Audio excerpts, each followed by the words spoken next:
In this session of the Purple Coffee Podcast, I talked to Mitch Joel about living life without regret and my own editorial calendar, which takes me 15 months into the future.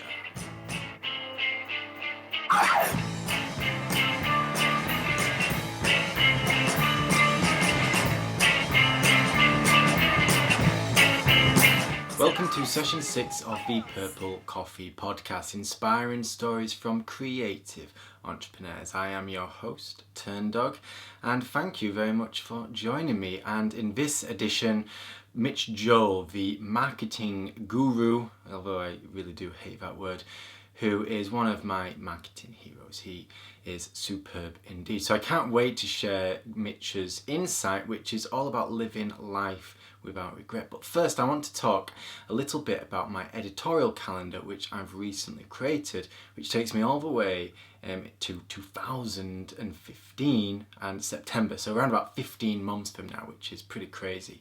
Recently, I've had all of these little dots come to place. People recommending me one thing and people recommending me another. And although I'd heard about all these things in the past, none of it made sense until I started putting it together bit by bit. And recently I watched a video by the wonderful Natalie Sisson, who's going to be one of the guests in a few weeks' time, and she talked about her editorial calendar and how she creates themes month on month. I loved this idea, and I'd tried something similar in the past but not executed it properly. So I thought, no, this time I'm going to do it, and I'm going to do it for around about 12 to 15 months. That way I'll be able to see where I'm going as time goes on.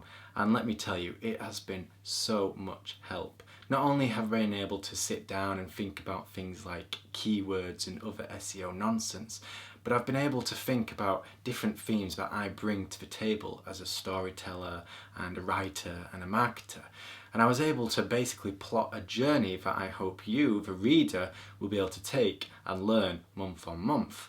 And I'll be able to refer to previous editions of a blog post, which kind of trail on nicely, if all that makes sense. So yeah, I created an editorial calendar, I started making notes in Evernote, and then I created a separate calendar in Google Calendar and basically just plotted every blog post I'm going to do between now and September 2015, which is an entire 15 months away. Absolutely crazy. And I'm going to be doing a blog post every Tuesday. I'm going to be doing a Purple Coffee Podcast every Thursday. I've also plotted on there the emails that I'm going to send out, and I'm able to build all my content around these 15 themes. It's been an absolute eye-opener, and I've been a little blasé about my blog writing of late, and I'm very confident this calendar will help get me back on track, rather than just writing blog posts willy-nilly and whatever takes my fancy on any given day. I now have purpose, motivation, and a vision. So, what is this session of the Purple Coffee Podcast all about? Well, it's an interview with Mitch Joel, someone I value and love a great deal. When I started writing The Successful Mistake, he was up there towards the top of my list of people to interview. I think he's an absolute genius when it comes to marketing and just generally having conversations with people. He's not your old hat kind of marketer. He's someone who embraces new technology and the idea of creating relationships, which in my opinion is what marketing is all about. And I was lucky enough to sit down with Mitch, ask about his great mistake, and he told me all about living life without regret and how his life could have taken a very different route had he have stayed on to a previous company of his. So that's basically what the interview is all about, and I'm going to pass over to that in just a second so you can learn all the gooey goodness that Mitch has to offer. But first, you may be wondering who this Mitch Joel character is. So, in a way only I can, I drafted up a quick about page for him, which I'm now going to share with you. So, I'm going to read off my iPhone right here, so let's do this. Mitch Joel looks like a cross between the late great Steve Jobs and the actor Stanley Tucci. He doesn't run Apple, as far as I know, and isn't a semi-famed actor either. He is a remarkable human being though, and certainly considered one of the most inspiring marketers of our time. Oh yes. Podcasts, blogs, books and clients like Google and merely early morning horseplay for Monsieur Joel. For all I know, he could be the semi-famed actor Stanley Tucci. Squint a little I'm sure you'll see it. Anyway, Mitch Joel is the kind of person entrepreneurs and marketers look up to. Because of this, he's nothing like the actor Stanley Tucci, who is also pretty darn awesome. I loved him in The Terminal. Over to you, Joel. Stu, I'm delighted to be joined today by Mitch Joel, who is the owner and founder of Twist Image and also the blog 6 Pixels of Separation. So Joel, thank you very much for joining me today. Thanks, Matthew. Happy to be here.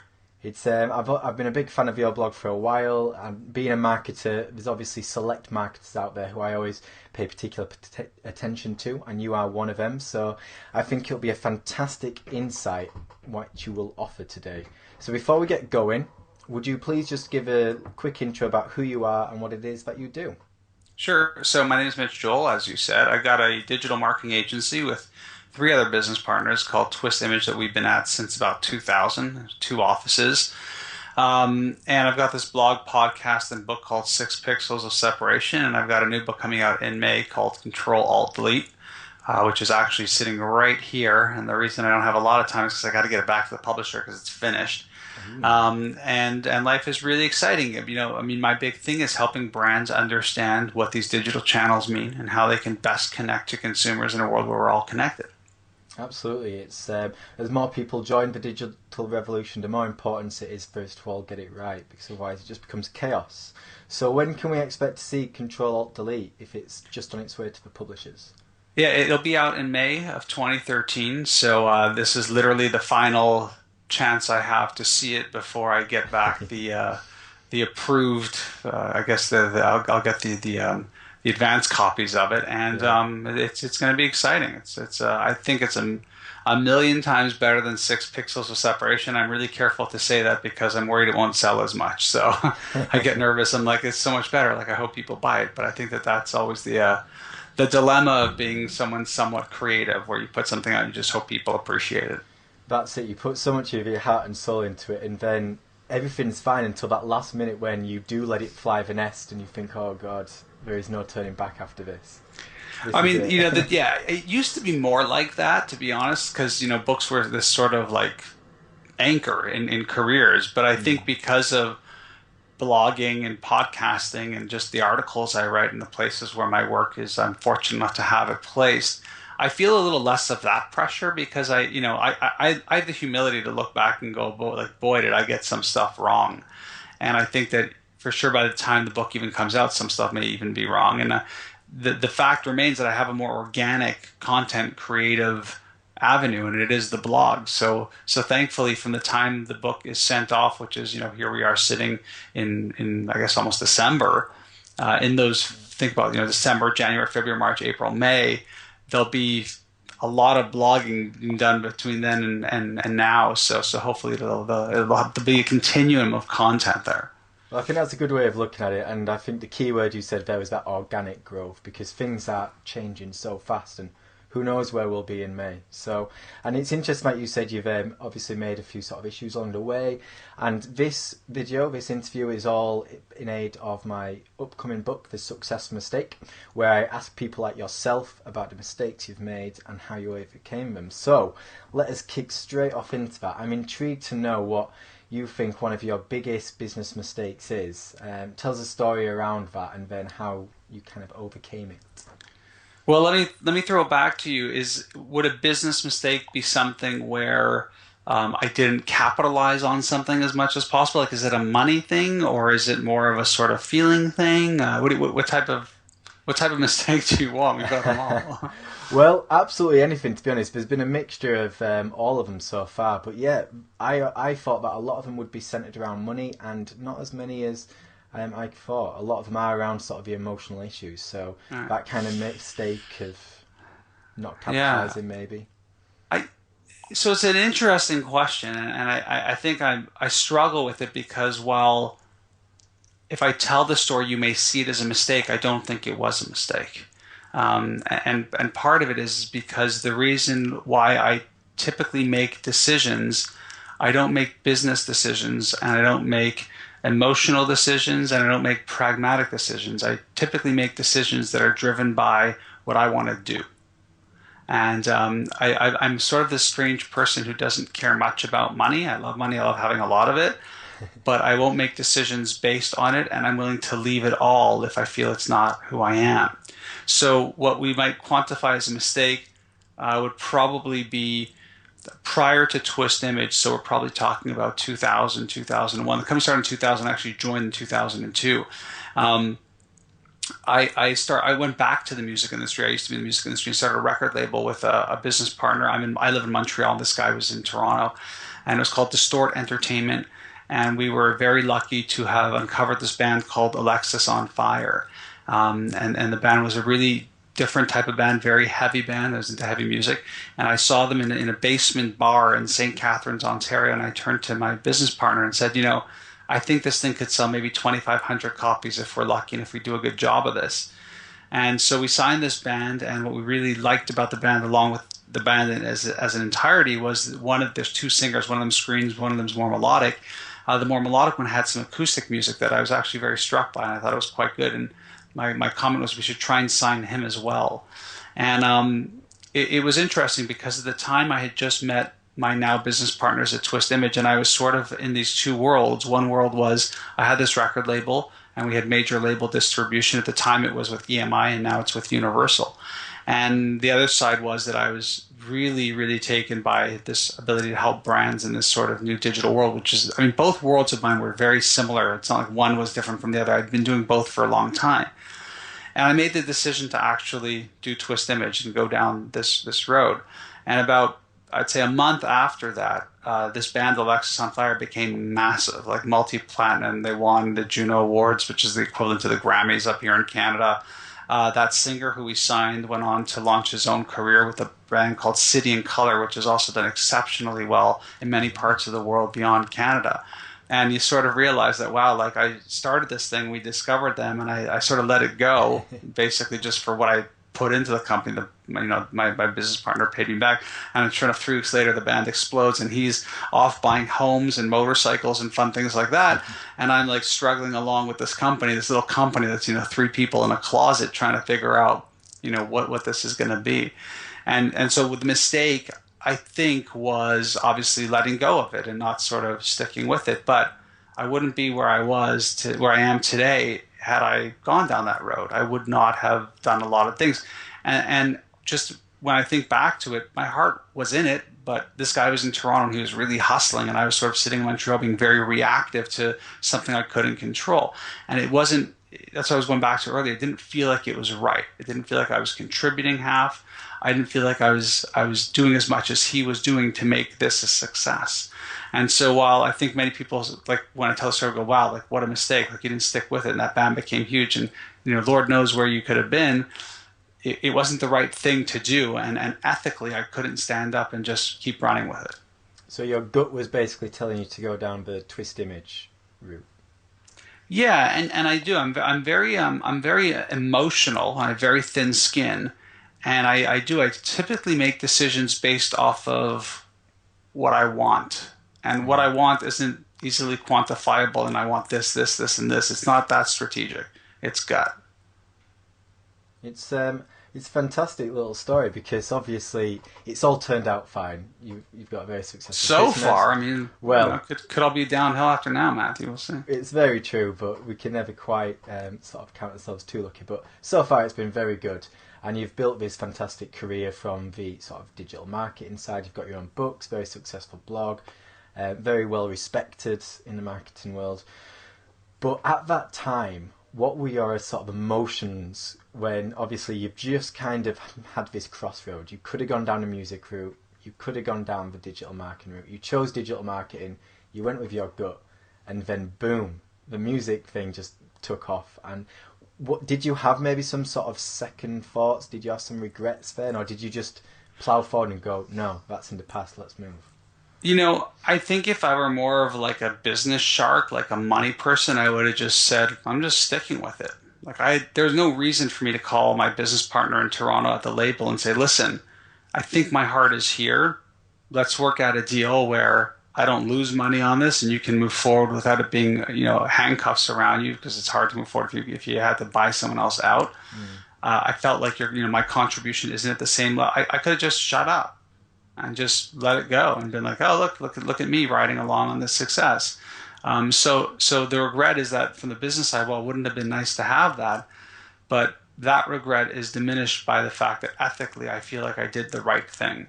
And so I'm very much driven by, what would my grandchildren or children think about these decisions? And I think about that in little stupid things like what I tweet.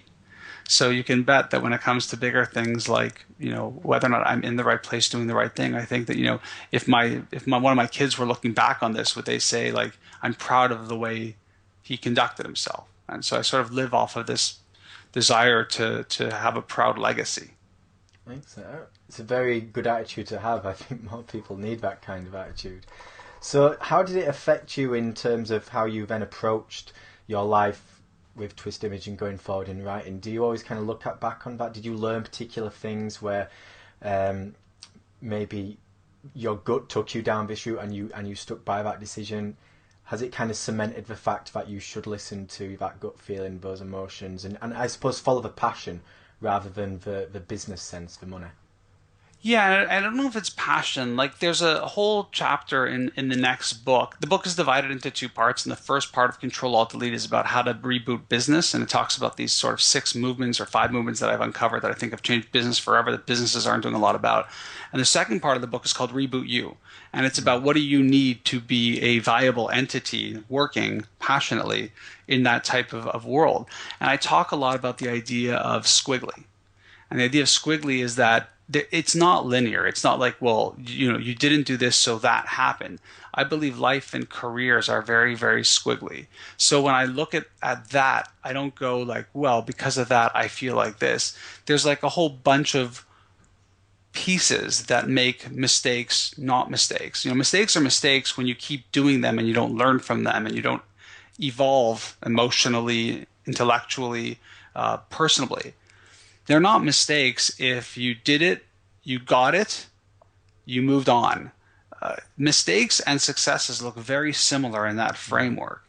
And so I'm very, very cognizant of the fact that things are very squiggly. They're not cut and dry. The emotions sometimes are real, and a lot of times you can't necessarily connect things very directly. People are like, why do you network? You don't walk into like a room and say to people, hire me. You walk into a room, you try and meet people, you try and be able to provide value to them, and then in the serendipity luck account of the world, you hope that things swing your way as well. And so it's just those sort of perspectives that I bring to it. I fear that when we talk about mistakes and success, they become these very linear conversations, and the truth is, I don't know. Maybe that was a mistake, and maybe it wasn't that. It was the fact that I once got fired, but even though I got fired, it was the best thing that ever happened to me, and that led me to think a certain way, which then I don't know. And I wish we had the memory banks and technology to be able to track these things, but I don't think we can. It's interesting because we live in a very colourful world. It's not black and white, and just because you choose one way doesn't mean it's going to cement your future in forever. There's lots of different possibilities that can go down that route. So I can imagine a lot of people watching this will be thinking, right, here's a fairly sort of new sort of business person, sort of fairly young new entrepreneur, has 2 decisions, and a lot of people get this. They maybe have a choice between the music industry or from one company to another. How would you recommend them sort of push forwards and I guess live without that regret? Is there a case of you weigh them up, the positives versus the negatives, or do you just listen to your heart? What do you recommend? Yeah, I mean, I work off of I'm a simple, people like always laugh when they speak to me, but I'm like very simple, and I always say I'm very dumb, so I try and do things as simply as possible. The first thing I do is I try and say yes to everything. Say yes to everything. Try everything. See. I mean, within a reason, obviously, Yeah. but say yes to everything. And then the other part of that equation is to go as far as you can go until you can't go any further. And I find that one is a lot of people just say no off the top, and you don't know what you're cutting yourself out from. And then taking it as far as you can go until you can't take it any farther. I run a digital marketing agency. You get the request for proposals and RFP and RFI. And you sort of look at it and you go, well, the budget isn't great, or we might have a conflict with this, or it might be, forget that. Let's go as far as we can go until we can't go any further. It might turn out that this relationship is a million times better than the one that may cause a conflict. We may realize that the one that may be a conflict was actually about to leave us anyways. There's so many mitigating factors, and so I have found personally, not just in the business development part of Twist Image, but in the work that I do, is I try and say yes to everything, and I try and take things as far as I can go until I can't go any further, and that's it. So simple. Just have a very nice open mind. Fantastic. And it reminds me of a book I once read called Yes Man. I think it was turned into a movie as well. And it is amazing the power of yes when you just stay open to new challenges, new things. The things that can lead to, the relationships, the opportunities, they can be great. And if you say no, you're basically putting a line in the sand and saying, I'm not going to be part of that. So, I mean, I don't know any business deal we've ever made at Twist Image, any speaking opportunity I've had, any book deal that I ever got because I said no. Well, that's very true. You can only get them from saying yes. Well, thank you very much. We're coming towards the end of it. I would just like one final question, if I may. I am interested, if you could offer one piece of advice to a young/new entrepreneur, someone who's just thinking of starting out, what piece of advice would that be? Be overly helpful. Be overly helpful. People go, oh, don't work on spec, don't work for free. People take advantage of you. I don't think so. I think that when you are overly helpful and when you're providing value that is beyond what anyone else is doing, you make yourself irreplaceable. And I can tell you this as somebody in their 40s now. I know I look so much younger, but I am in my 40s. That I only realized this maybe 2 years ago. I always thought I could be replaced. I could be someone else. And the truth is, I can be. I don't have that big of an ego. But you want to be in a place where where you and I we're providing so much value that you can't fathom it. You can't fathom the business going on without this person. And Jack Welch would talk about this at GE: the A's, the B's, and the C's. Good to great, the right people on the right seat in the right bus. Jim Collins, things like that. I find it so lacking and anorexic in our society. It's like, this is my job, this is what I do, and I'm head down in the work. And that's great and that's valuable. But when you are over giving yourself in true abundance, I think better things happen. I absolutely agree. And I think you prove that with your podcasts and blogs, because you're probably at a level now where you sometimes think, oh, I'm so busy, should I take a step back? But that value that you offer people, it keeps them obviously, keep buying your books, keep recommending you to people, and it'll just keep you open. And where you do help and where you offer more than you take, good things tend to happen. I'll tell you the truth though, Matthew, it's not true. I don't ever take that step back. I love the fact, and I cherish the fact, that I have a platform by which, whether anyone reads it or listens or not, that I can have an idea and put that idea out to the world, blog or podcast or whatever it might be. I don't take that for granted, and I don't take it lightly. And so every day when I'm thinking about what to blog about or who should be the next guest, I don't think, well, maybe I should not, blog 6 times a week. I spend my days. In fact, today I've got, we're on a Wednesday and I only blogged once, and all I'm thinking about is when will I get the time today to get 2 done. Yeah. Most people will probably say, let me get the 1 done and see how it goes. And it's not. I consider it a privilege to have this access, and I don't want to abuse it.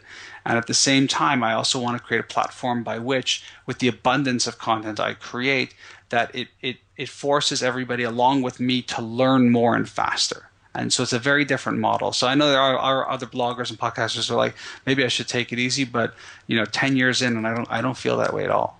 What a lovely outlook, and that's so good to hear, because you're right. There are many people who do start blogs for a specific reason. Then once the money starts rolling in, or they start getting offers elsewhere, they think, oh, well, I don't need it anymore. So it's fantastic to hear that. Well, thank you very much, Mitch. That was some fantastic advice. I'm sure those watching will appreciate it tenfold. And thank you, Mr. or Mrs. Viewer, for watching us have a little chat. So thank you very much. My pleasure. Thanks for the invite. Cheers. And there you have it, guys and girls. What a great piece of advice from Mitch Joel, I'm sure. you agree. The whole idea of living life without regret is a tough one for me to get my head around, because I do have regrets. So when it comes to business and making decisions around the business world, yeah, I have regrets too. I look back on my mistakes and my failures and the things that I decided and chose over one or another. I think and go, wow, if only I'd have done something different, I could be in a much better place right now. But then I also think I'm learning from my mistakes all the time. I'm learning from my failures, and it's all part of the journey. I might not be where I want to be right now, but that's not to say I won't be in a month or 6 months or a year or 10 years. And had I have taken a different route, I might have been in a far worse position further down the line. So I love Mitch's take on the whole idea of living life without regret, and not seeing his decision to walk away from the record company as he did as a failure or a mistake as such, rather as just an insight into a new world. And well, it certainly led him down a pretty good path. Twist Image is just an amazing company, and everything that he does, from blogging and podcasting and writing books and his speaking career, he's a true idol for someone like me. He speaks a great deal of sense, and if you've never read his blog post or any of his books, I certainly recommend it. He is a true man of genius, in my humble opinion. So there we have it. Thank you so much for watching / listening to session 6 of the Purple Coffee podcast. I hope you took a great deal from me and Joel, and I hope you like the idea of the editorial calendar. It's something you should certainly consider yourself. It's helped me a great deal so far in my own journey. And that's all there is to it. So if you are watching this on Vimeo, please consider subscribing and following the channel. And maybe if you're listening to this on iTunes, well, leave a review and subscribe so all the episodes are downloaded directly to your computer or your phone or whatever it is that you hook up to your iTunes account. And if you are watching this on the website, be sure to check out all the links, including Mitch's, and to sign up to the Purple Coffee podcast emailing list, where you get the episodes before anybody else. That is all for today. Thank you so much for joining me, and until next time, have a most wonderful afternoon or morning or evening, or whenever you are partaking in this session. Yes.